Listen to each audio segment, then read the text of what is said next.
Blarla.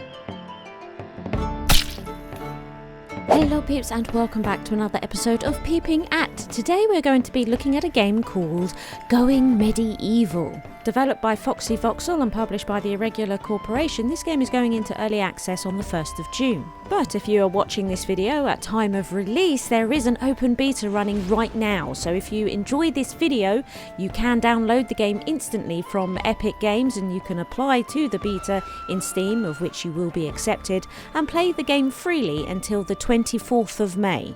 I've also been assured that any settlements that you make during this beta will still be available when the game is released on the 1st of June, so you'll be able to carry on your saved games without any issues at all, which is fantastic. I'd like to say thank you to Foxy Voxel for issuing me a copy of the game for free so that we could check it out today. So what is Going Medieval? You need to stake your claim in this colony building sim and survive a turbulent medieval age. Construct a multi-storey fortress in a land reclaimed by wilderness, defend against raids and keep your villagers happy as their lives are shaped by the world around them. If you are a huge RimWorld fan like myself, and love medieval themed things, then this is a game definitely worth checking out. I was supposed to release this episode yesterday but got so engrossed in playing the game I never got time to make the episode. It's been great fun to play. I will put a Steam link in the description below should you wish to check this game out for yourself, which I strongly recommend you do. The first thing that needs to be done is setting up your game, and anybody who's played a lot of RimWorld will be very familiar with the process we're about to go through. The first thing we choose is the scenario, standard, peaceful or survival. Peaceful, of course, being a good way to go if you just want to build your settlement without coming under fire.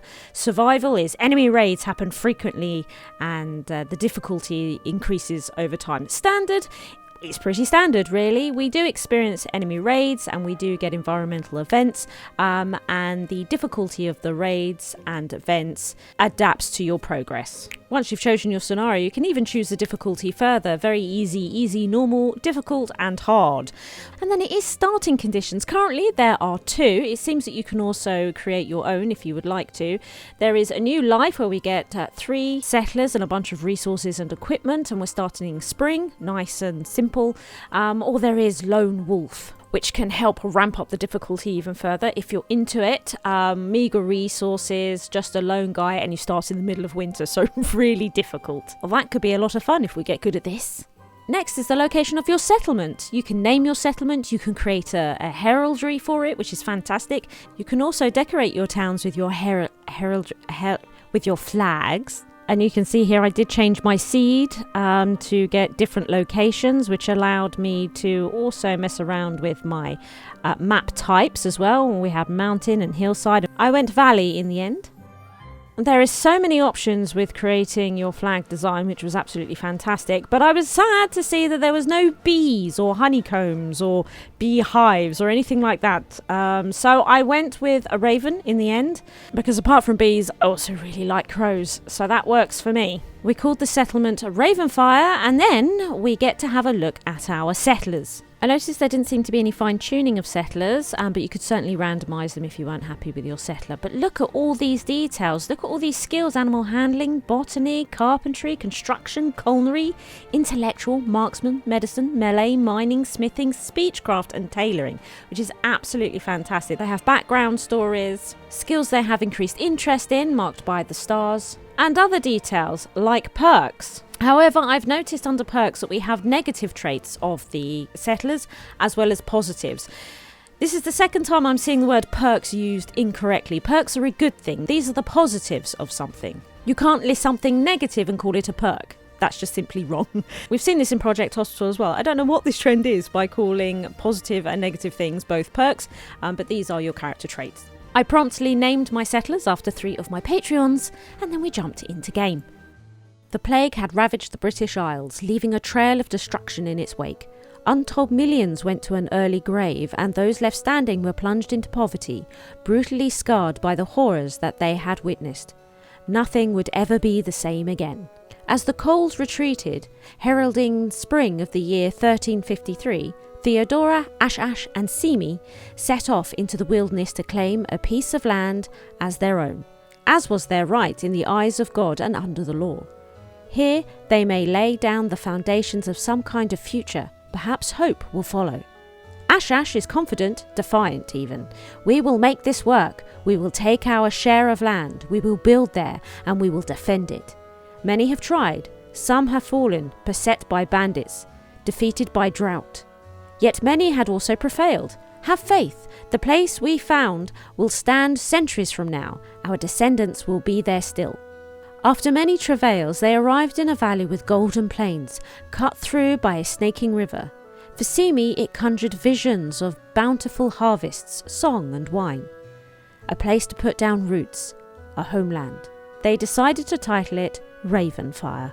When first arriving, I had a good look around the resources available and checked out the map and got familiar with the UI. And then I realised it said that there was nowhere to store resources, so I put a default stockpile just right under the resources, which worked a treat. And then I thought it was time to build some sort of shelter. Nothing amazingly creative, it's always the same in a new game, you're just getting familiar with how the building works. I like that we had doors, there's windows as well, and you can actually assign the windows to be open or closed, and that can help towards whether it's warmer or cooler inside the space as well, so the windows are actually quite important and functional, which I thought was really great. There's different types of materials to choose from. We have wooden and clay and stone, all sorts of things that I could do right now as well. I'm sure there'll be more available as you progress through the game, or certainly be added to the game. There's lots of different roof types as well. I was amazed at how many different roof types there were. And then our little trio get building. Look at them go. There are tutorial guides to help you while you're getting started. There's also an almanac that you can read and find out more about what you want to know.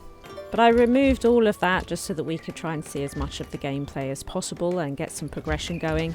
With the roof going up, I did note that resources outside do decay, similar to RimWorld. Putting a roof over them with a floor underneath is a good way to slow that decay.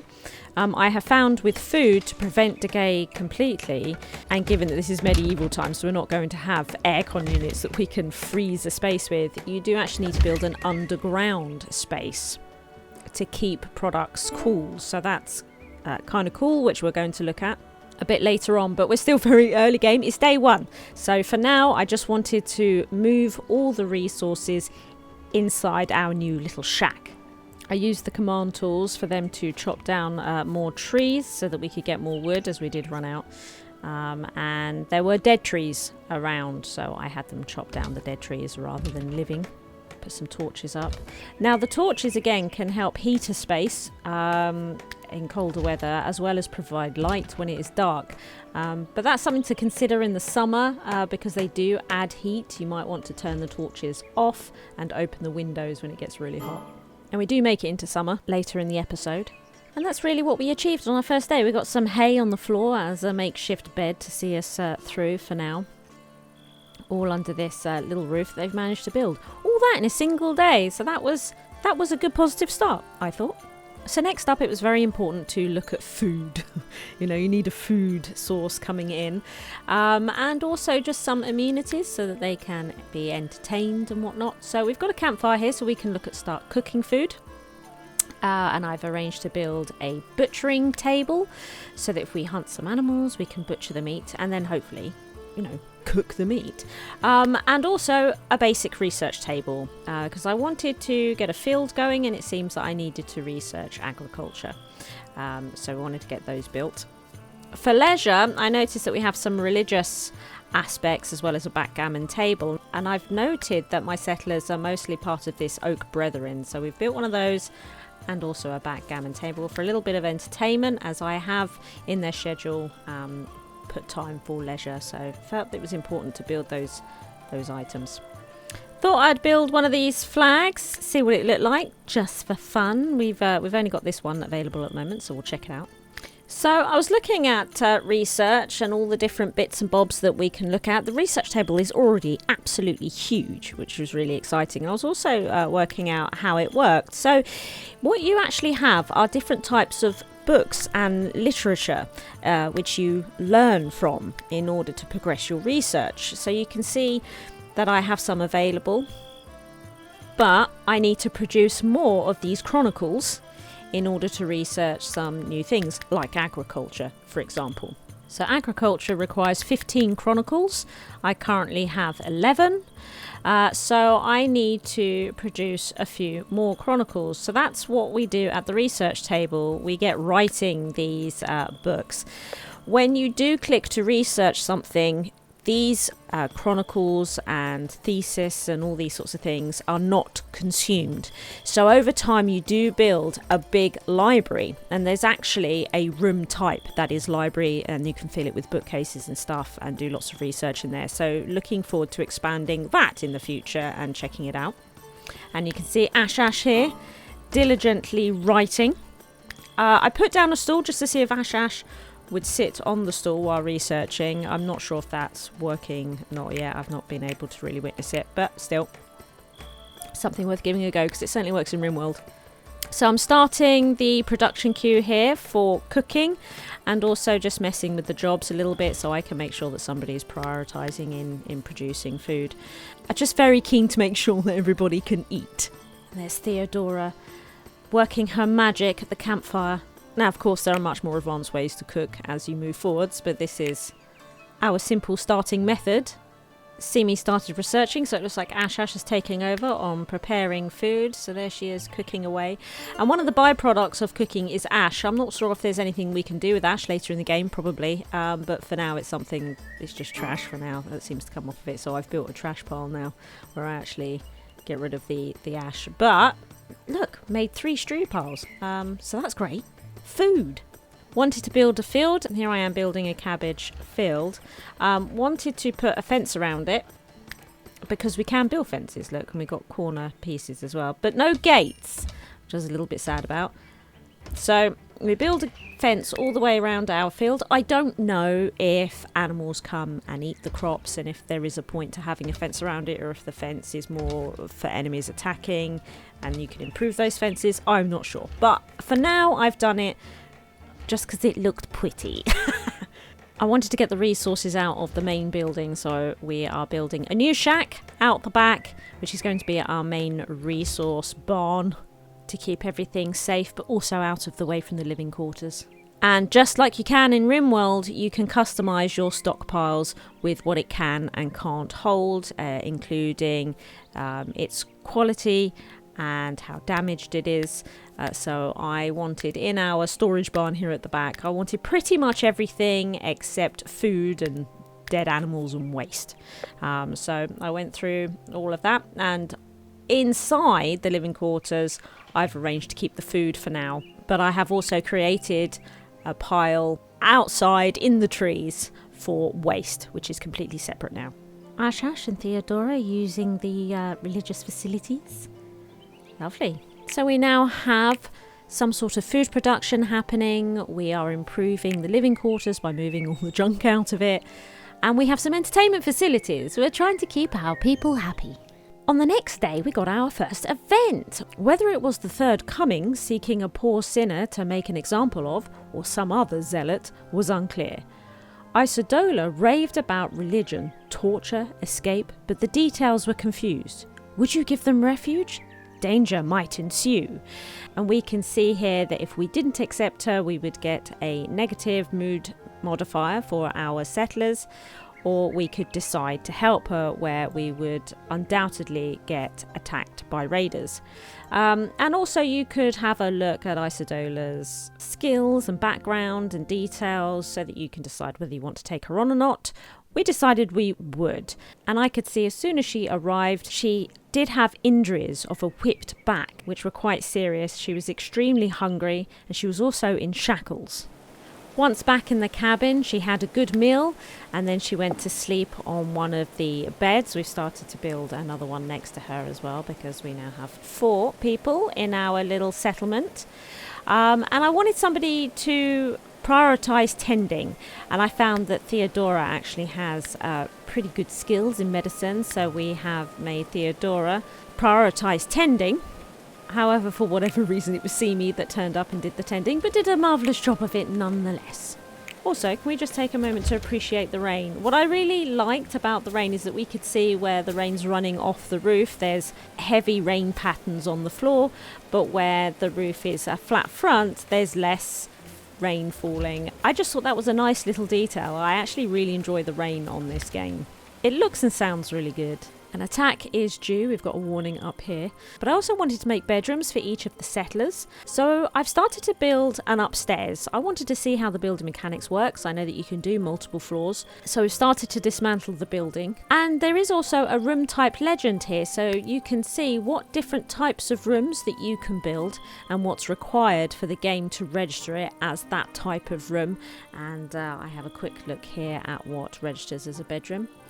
And also had a look at the almanac at just all the different decorations and furniture items that seem to be currently available. I mean, I need to research them. But yeah, there's just so much available in the game already. It's exciting. Also, you might notice that I have renamed our new settler after another Patreon of mine, Kazar. Soon enough, the raiders arrived. The zealots demanded that you relinquish Kazar immediately, to be burned at the stake or possibly flayed alive. For their manifold sins, God's will should be done. They were authorized to kill. Now, we could just give Kazar up, but we're not going to do that. Ravensfire defiant settlers refused to bow to the assailants' demands. They hung around the edge of the map for a little while, but eventually they began their attack. Now, knowing that they were coming, I built some defences here. We don't have many items in the way of defences, but we've got some spike traps there with leaves on the top, and then we've got some barricades. And we do have some weapons. So Simi has a shield and a sword. Ash has a spear. And Theodora has a bow and arrow. So here I am, trying to find the best way to deal with these attackers so that I have the upper hand, essentially. So I'm looking at what weapons that they have, what weapons my people have, and constantly just adjusting who's attacking whom. Simi being really vicious with his sword. Theodora going for distance. Incoming! Simi incoming! There's our first kill. Fantastic. Kazar has no weapons. And there it is. After 2 kills, we had victory. So they came under attack in spring 1353. Their ordeal continued for 2 hours and 54 minutes. Mercifully, all settlers survived their raid. 2 sworn enemies died during the fight. Ash was the bravest of the settlers, dealing the most blows to the foe. Get in, Ash. Ash also took the most damage for the enemy, thinking only of defending Ravenfire in its hour of need. What a hero. Simi blocked the most hits. It should be recorded. That'll be that shield. And some of the buildings of Ravenfire were destroyed under the bombardment of enemy weapons. Apparently a single wooden floor. I have no idea what this wooden floor is, but I'm sure we'll cope. After the fight, the last one was trying to retreat, and Simi was chasing him and attacking him with a sword. So I kept trying to stop Simi from attacking this guy, but he was straight up ignoring all of my commands and was just chasing this dude through the forest. It's like, Simi, my goodness. He was like a dog with a bone. He wanted this guy so bad. I kept chasing him. I gave up trying to tell Simi to stop in the end. Look at him. He's like, I want you. Absolute balls of steel. Look, got him 1 strike before he got off the edge of the map. Well done, Simi. That'll learn him. Now, I didn't want all the goods that have been left behind by the 2 that we killed to go to waste. Not to mention that we've got Kazar, a new settler who doesn't really have any decent clothes, just shackles. So we want her to take off the shackles and wear some of these items of clothing. So we upped the armour, we rearranged all their weaponry because we've got some new weaponry here. And we also buried the dead far out in the forest in some unmarked graves. A very eventful day indeed. Now the house is coming along quite well. We've managed to get an upstairs built. I haven't designed the front of the house yet because I'm not quite sure what I want to do there, or the back. There's no windows. But now we can, this is another thing, is if you hold control and move the mouse wheel, you can see these numbers changing up here. This is moving between the levels up and down, so bringing it down through the house and then you can go underground, right? So you can have a look at absolutely everything that is going on. We can also hit this button and it hides the roof, so we can see the upstairs a little bit here. So upstairs, we've got the stairs here, and we've made little bedrooms, and these are actually registered as bedrooms, although that one typically is reading experiment. Oh, that was downstairs. There we go. So it is officially a bedroom. I think for a bedroom you have to have a bed with the door and nobody else being able to stay in that room. So there we are. We've got 4 bedrooms, but I have now picked up a 5th, so I haven't built a bedroom yet, so we're going to put a bed for them here in the corridor. We need to sort that out. And we've done a little bit of brickwork around here. We've moved the butchering table to a little sort of shack place here, and we've built look at these are not the brewing station. We've built smoke houses so that we can cure meat, and see, we've got smoked meat, and it means that the meat lasts a lot longer before it spoils. And they've been complaining that they're very thirsty, so we have built a brewing station, which I think would function better indoors, but it's out here for now. And we are fermenting rough wine with the berries that we can just get in the wild out here. So that's happening, which I'm really pleased about. The downstairs is in the process of being redesigned. We haven't really got anything going on in there at the moment. I haven't quite worked it out. But I have put, as you can see, a little shelter here on the side for the sticks and the hay, which seems to do perfectly fine with just a covered area like this. Cutting grass and drying it for the winter is the best way to feed your animals, so that's great. So that's really, really pleased with it. So the house is coming along quite nicely. Yes. Not long after finishing the house, summer arrived. Summer appeared like a warm blessing, coaxing the settlers to shed their warm clothing. Now was the time to build underground storage to keep food fresh in the sunny days to come. And that is the plan. So I've started this, but I've not got terribly far with it just at the moment. Now, I did record me starting the build. So to dig down, you use the mining. So I marked the areas that I wanted to be mined. This is where I plan to put the stairs. So they come and dismantle the floor. And then if it's dirt, they actually use a shovel to dig, which I thought was a nice touch. But if it is stone or clay, they do use a pickaxe, which I thought was pretty cool. What I discovered is it isn't a tunnel. It will need to have something built over the top for it to become a basement. So with working that out, I realised that I'm going to have to extend this storage barn by starting with building the basement first. It seems you need to build the basement and then you build on top of it, which makes sense. I mean, you would do that in real life, wouldn't you?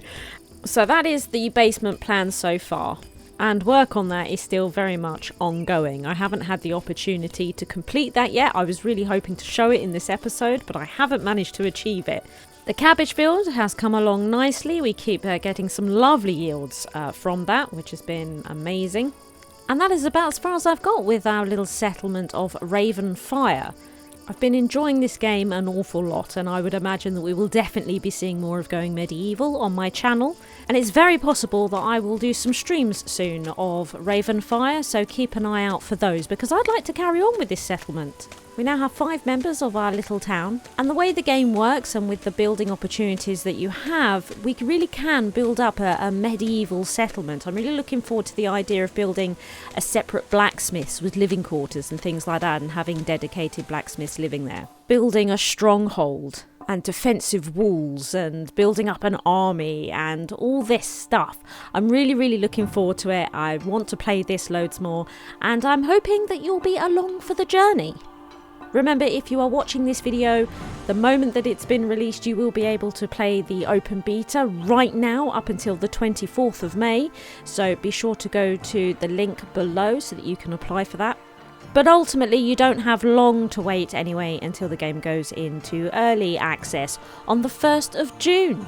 Why not jump into my Discord, link in the description, and share your settlements with me. And I'm sure there's going to be an awful lot of details, tips and hints that we can share with each other as well. Be seeing you, peeps.